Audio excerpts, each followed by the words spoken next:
do? I wanna zoom with tog. Alright, what is that? Tog. What the hell is that? Tog. TOG, Toronto Stock Exchange.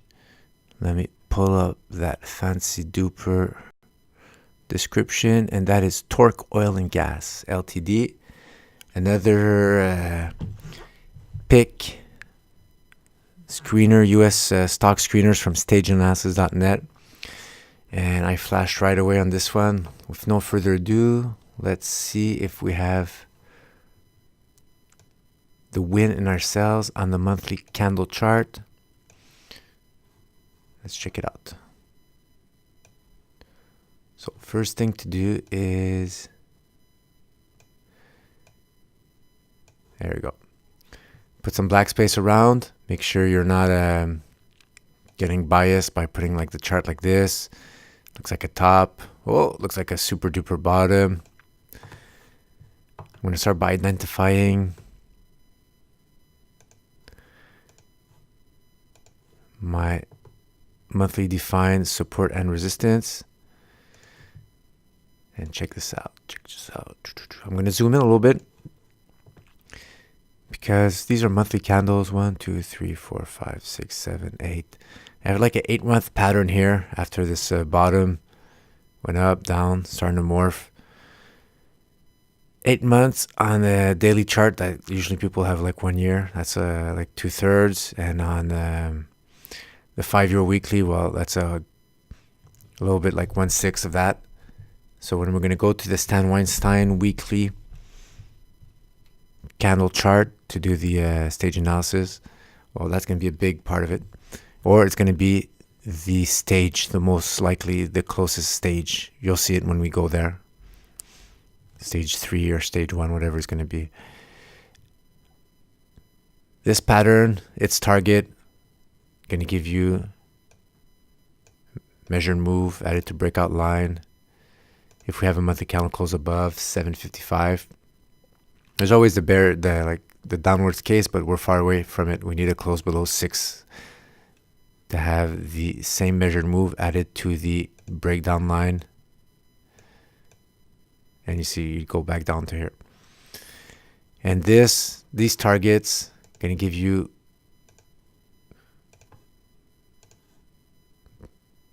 bigger patterns if they reach. Right now, you see, this is some more monthly defined resistance, some more monthly defined support. All these wicks is what I consider noise. So when I have this concept of a target consideration, I know there's implied measure move from classical charting, but I cheat in my favor. I lower my targets to be on the good side of that resistance or support, to increase my probabilities of reaching those possible targets. And I want the system is based to be able to reach your targets a higher percentage of times by putting yourself on the good side. And sometimes it just makes you think that maybe the pattern that you're looking at, maybe you're not looking at the correct pattern, or you're misdrawing it, etc. when you have these crazy targets that run through important support or resistance or support. All right. And when you see what's this going to happen if this target is reached, you might have some consolidation here. You might have these wicks reaching the original, what the original measured move is supposed to be, and maybe but the monthly close maybe under here at the 850. And the day you have a breakout above that, then if a monthly candle close above 850, then you have this. The chart has morphed into a bigger pattern with a higher target, etc. And it just builds on small pattern, medium pattern, bigger pattern, and bigger patterns have launching smaller patterns, etc. It's like fractals, a pattern, a pattern, a pattern.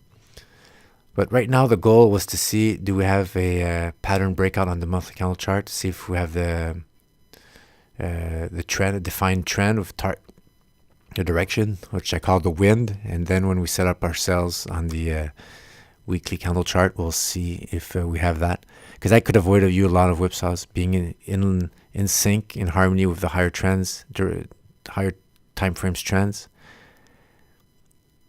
So few more weeks before the end of May. Hopefully the candle is going to close near the high of that wick. And if it's above 755, then we know we have a monthly candle close breakout. All right, let's scoot over to the weekly. Let's apply the Secretwars. My Secretwars series, revisiting Stan Weinstein. I used to do Stan back in the days, 2007, 8. Had a great time doing Stan. Shorting that market there when it was going down in 2008. But I'm still lucky. There's a whole bunch of stuff I didn't know back then. That it's like when the trend, you're with the trend, even if like you don't know too much what you're doing, and it'll save you entries, not the good places, sell stops on the good places, too tight, and you think you're doing great, but the day that the trend, the higher trend, is not that, you're not in sync with it, or etc., putting those sell stops too close, getting greedy, you'll get whipsawed, and then you won't understand why, and then I had the trend in my back in those days, but I was a rookie. I didn't even look at that. I was just lucky, that the trend was in my back. So understanding all that, that's when people say you learn from experience. It's only when you start getting whipsawed and you're trying to find out, look, what's happening? Is my framework wrong? And that's when that's what was happening back in the days. That's why I had successful trades back then, not because I was a genius, because I was lucky. And the more you dig, the more you remove that luck factor by explanations, and then you could adapt, expect, and act accordingly, removing fear, panic. All right, let's do this. All right, here we are. So the weekly defined breakout level is a little higher, 767. So if we had the monthly candle, if we have the week, we had the weekly close above that. We had this crazy candle. Whoa, look at that. Look at the volume. That's way more than twice the average. You could even have a case right here. I always look at the candles of the volume. The RSI, well, there's no doubt about it. The RSI has been going up through halfway territory, going upwards. This is kind of skewing it, but this volume is twice the average of the previous 4 weeks, and it's actually this one right here. So there's actually, remove that. There's actually a breakout right here.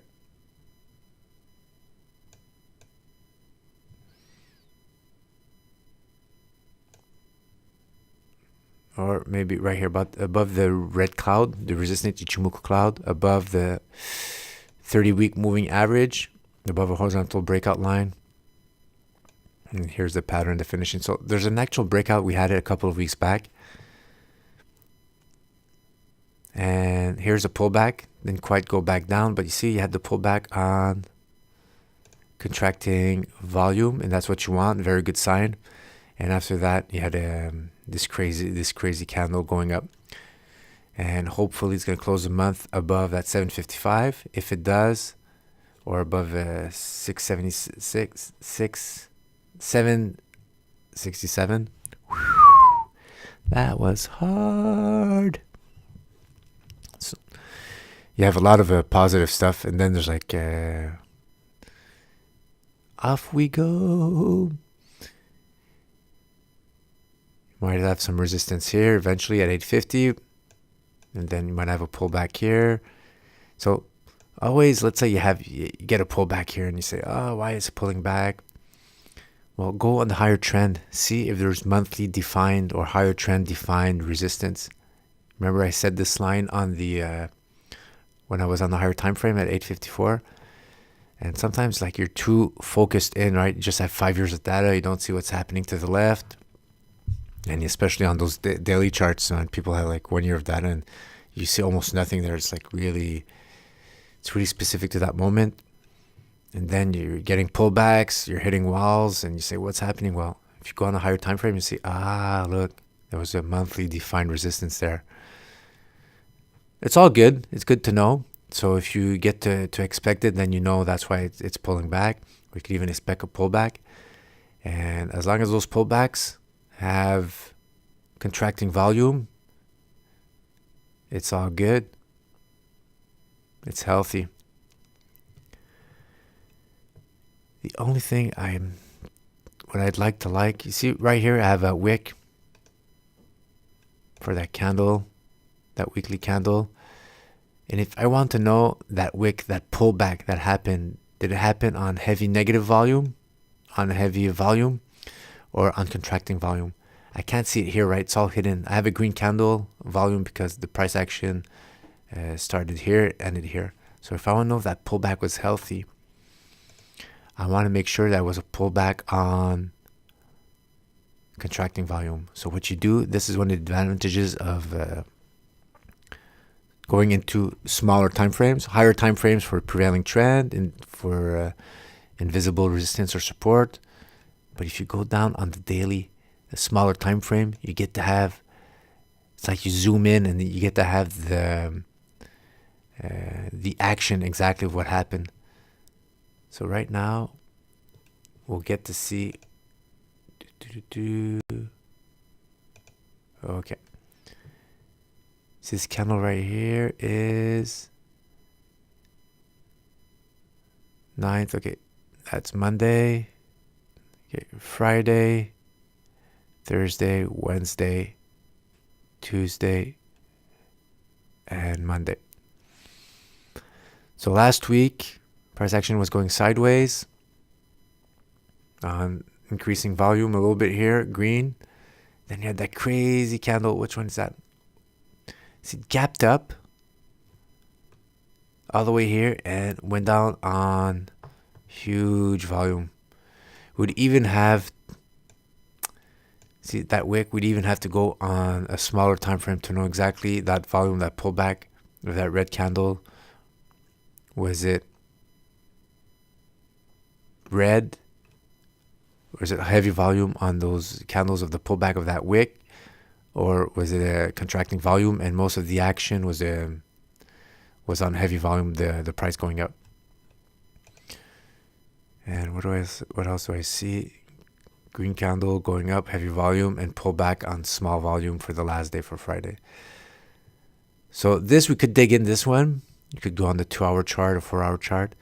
But what makes it seem healthy right now, the clues I have is the next day, that green candle keep going up on a lot of volume, more than the usual.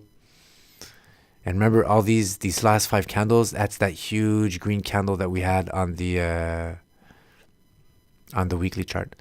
And you had contracting volume right down here for that last that pullback right here. So this is pretty healthy. If we would have seen on this red candle heavy volume and on the green candle light volume, you could have said, I don't trust this breakout at all. But right now, it recovered very well even after this pullback on that candle. So I think this is pretty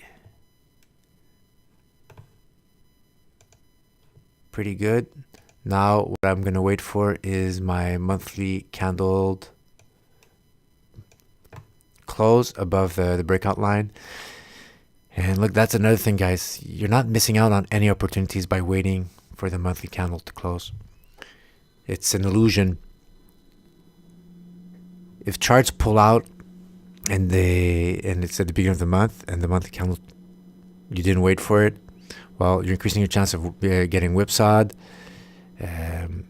increasing chances of just getting stuck into a sideways pattern, because you got to respect the higher prevailing trend as dominant over what the smaller trends are going to do. Worst case, you wait for the monthly candle close, it's confirmed the breakout, and then what could have happened is maybe on the weekly you could have had a pullback, and then the price action would have went back up, and then you would have had another chance to get back in there. But I rather always wait. That's why you have to check a lot of tickers to alleviate that fact that you might miss out on the pull away breakouts. Check a lot of tickers, and eventually you'll get breakouts that are in line with the monthly candle breakout that happened close towards the end of the month, that don't skyrocket and then never pulling back. Those happen, but most of them do have pullbacks, and that takes time. So even if there's a breakout beginning of the month, it takes usually 1 to 3 months for the initial pullback. And guess what? That monthly candle is going to be closed by then, by the time you even have the first pullback. So I don't see what the rush is. Just you avoid a lot of whipsaws. You get to move on to other stocks that have confirmed breakouts on the monthly candle chart. So it all starts from there, guys. The higher prevailing trend. I'm going to keep this chart open. I'm going to hope that candle closes close to that $8. And after that, I'm going to see how it looks like on the weekly. But it should look good because on the weekly, we already had the breakout confirmations here. A few weeks back, the pullback, zoom back in just to show you again. Here, this candle here was a breakout because of that high volume right there. Pullback on low volume, another breakout, continuation breakout, or candle giving us a sign that it's continuing out of a bigger base. So it's very, very constructive. And all you have to do now is wait a few more weeks before getting in on this one. All right, that's it, guys. See ya, Tog. Ciao.